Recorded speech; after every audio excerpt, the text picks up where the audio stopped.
A news program is on the air. The most important thing was gathered by the factive and Victims teams. Hello. In the direction of Kharkiv, the Ukrainian army liberated 20 settlements. This was announced by the Deputy Chief of the Operational Department of the General Staff of the Armed Forces of Ukraine, Oleksiy Gromov. From the beginning of the week in this direction, our defenders wedged themselves into the enemy's line of defense for 50 kilometers. In the Kramatorsk direction, the army improved its tactical position and advanced 2 kilometers. During the offensive in the Slavic direction, our troops advanced 3 kilometers deep and liberated the village of Ozern. Also, in the Kherson region, military operations are ongoing to improve positions on the front line, the General Staff says. The enemy is demoralized, but resists. In general, our units in separate directions advanced deep into the enemy's defenses from 2 to several tens of kilometers. The total area of the territory returned to the control of Ukraine is.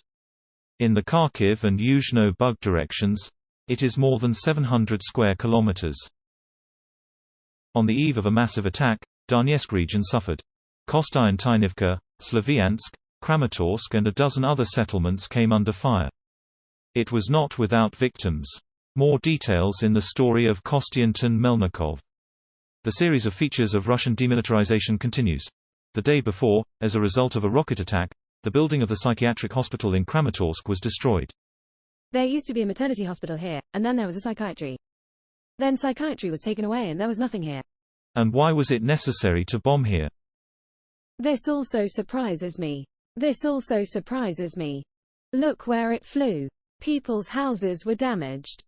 There was no one in this wing of the building, but the family doctor's clinic was located in the adjacent one. We go here for an appointment with the family doctor. Demilitarization once again reached Slavyansk. The occupiers fired 3 rockets at the city. The clinic and school building were damaged. Another rocket hit a residential high-rise. We are in that entrance, our windows look there. And here people will die. See. Everything in the yard. Do many people live in that entrance? 3 people. Above are 2 elderly people and below is 1 person. During the day, the rescuers sorted through the ruins and hoped to save at least someone. However, in the evening, the neighbors' worst assumptions were confirmed. It was not possible to get 3 people alive from under the rubble. One of the dead had already left earlier, but returned to Slavyansk near the front for warm clothes. The 3rd person was previously evacuated. The day before yesterday, she returned to collect warm things. And a fatal incident happened to her. The police are documenting this crime. Criminal proceedings will be opened. In total, 7 civilians died in Donetsk region last day. And the authorities and law enforcement officers do not get tired of repeating that the only way to save life is evacuation. For this purpose, information raids are conducted. People risking their lives are urged to leave particularly dangerous areas. Currently, this is Avdiivka. There are people here who need help. These are elderly people. They have neither connection nor opportunity to come for humanitarian aid. We distribute food to people and offer them to leave for safer places. When the law enforcement officers were preparing to go on another raid, a Russian projectile exploded on the doorstep of the Avdiivka police station. A fragment injured a law enforcement officer's leg. Max. Walk around the rooms. What is your blood type? B. 3+. Suffer. No one said it would be easy. Despite constant shelling and the proximity of the front line, which runs almost through the outskirts of Avdiivka, law enforcement officers continue to work in the city. They say that despite the fact that sometimes you have to save yourself, there are still hundreds of civilians in need of help who still haven't left the city. We are coping. We are constantly traveling, rescuing people. We are evacuating people, among those who want to evacuate. From the Donetsk region, Kostyantyn Melnikov, Dmitro Matvienko, Oleg Symbolyuk, Fakty ICTV, Jediny Noviny. The United States will allocate more than $2 billion in military aid to Ukraine and other European states threatened by Russia. This was announced by U.S. Secretary of State Antony Blinken in Kyiv, where he arrived on an unannounced visit. He already had a meeting with the President of Ukraine, Volodymyr Zelensky.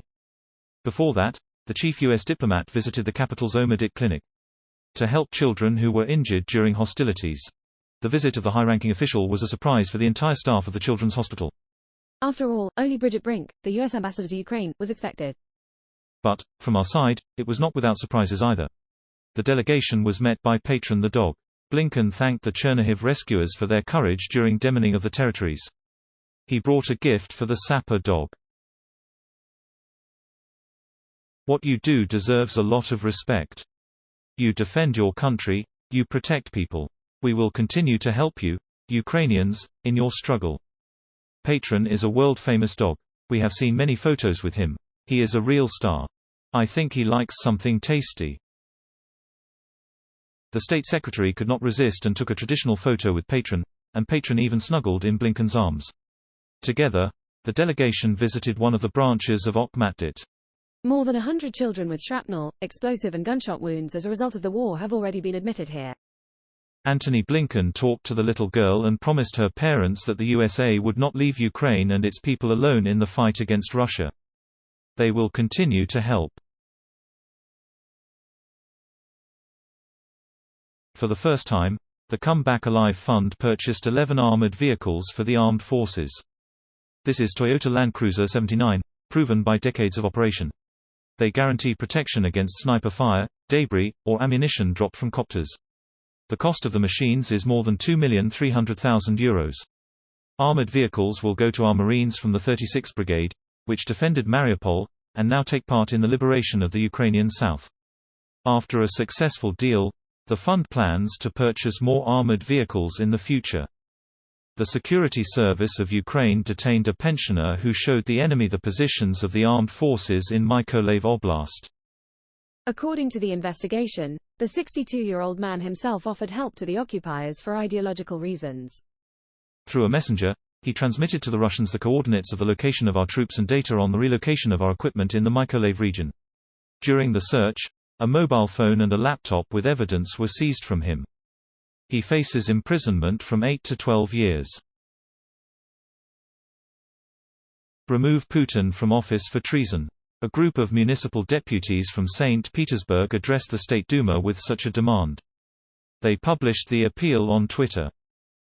It says that, due to the war against Ukraine, combat-ready units of the Russian army are being destroyed. Young citizens of Russia are dying. Also, the Russian economy is suffering. The announced goal, to demilitarize Ukraine, led to the opposite effect, say the deputies.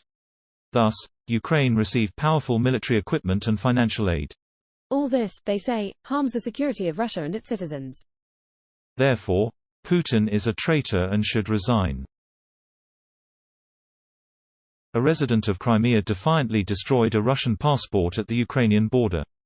The girl was at one of the checkpoints at that time. In a video released by the State Border Service, she said that she was 10 years old when Russia occupied the peninsula. For the past 8 years, hostile propaganda has convinced the child that she is Russian, but in vain. As soon as the girl got to the controlled territory, she declared that she is Ukrainian and wants to have Ukrainian citizenship. And not the one imposed on her by the occupiers. I received this passport during the occupation of Crimea against my own will. Now, being at the checkpoint, I am renouncing the Russian citizenship I received against my will. I am destroying this passport.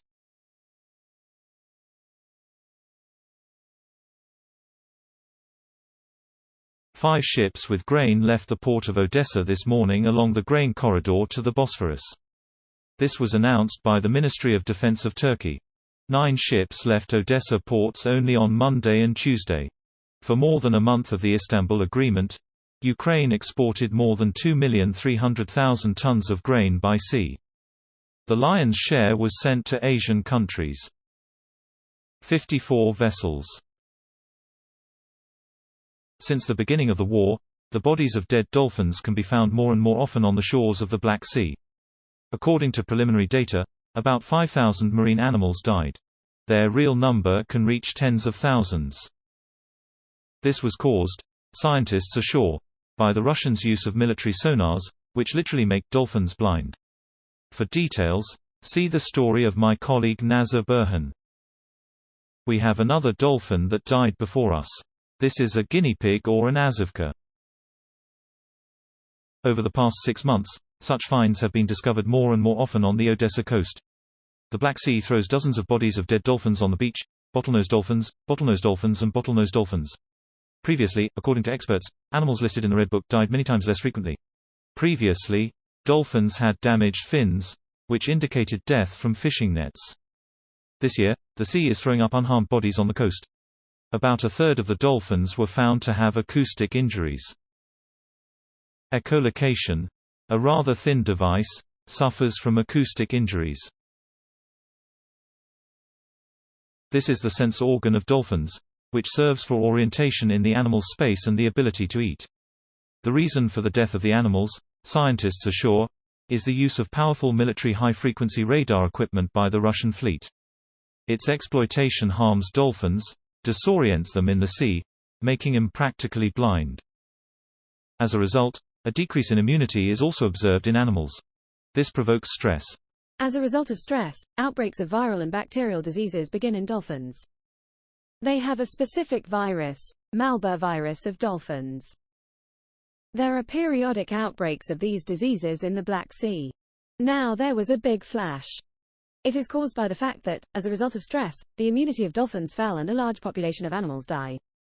Dolphins are social animals. Their psychological state, like people, is significantly affected by explosions. Before the full-scale Russian invasion of Ukraine, Eva worked as a trainer at the Kharkiv dolphinarium. She saw with her own eyes the reaction of animals to massive artillery shelling by Russian troops. The fact that guests, visitors to the dolphinarium, did not come to them had a great impact. That is, dolphins have reduced communication with people. Instead, there were many loud sounds of vibrations incomprehensible with them. They were very scared. They felt and saw that we were also very worried. Dolphins are also dying en masse in other areas of the Black Sea Basin, Romania, Turkey, Bulgaria.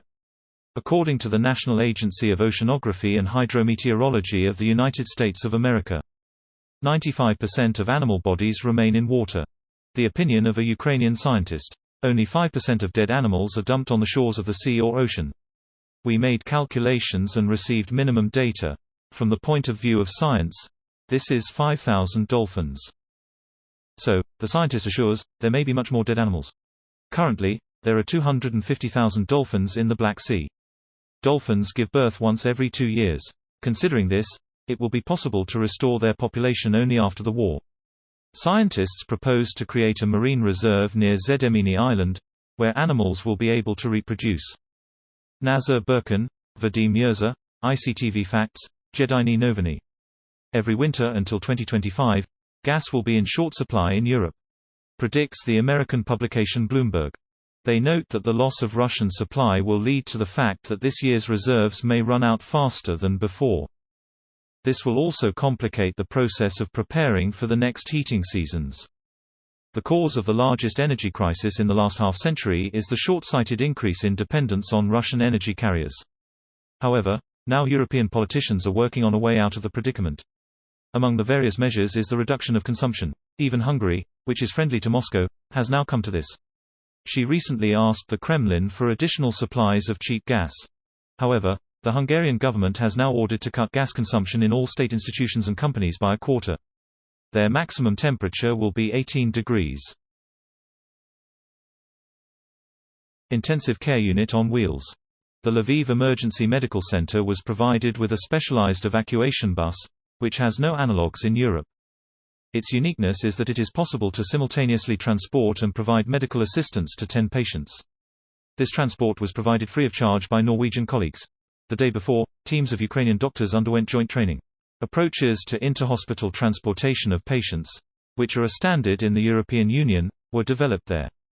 Domestic medics twice evacuated the injured as a result of hostilities using this bus. This bus is fully equipped. It allows you to monitor all the patient's parameters. Convenient and expedient location of gurneys and seats. This allows you to conveniently and quickly respond to any patient changes.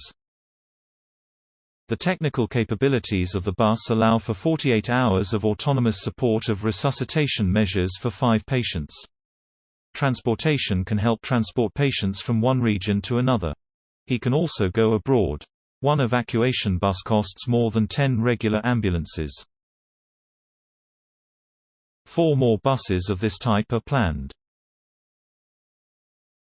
This bus was specially created to respond to the war in Ukraine. This concludes the issue of the news.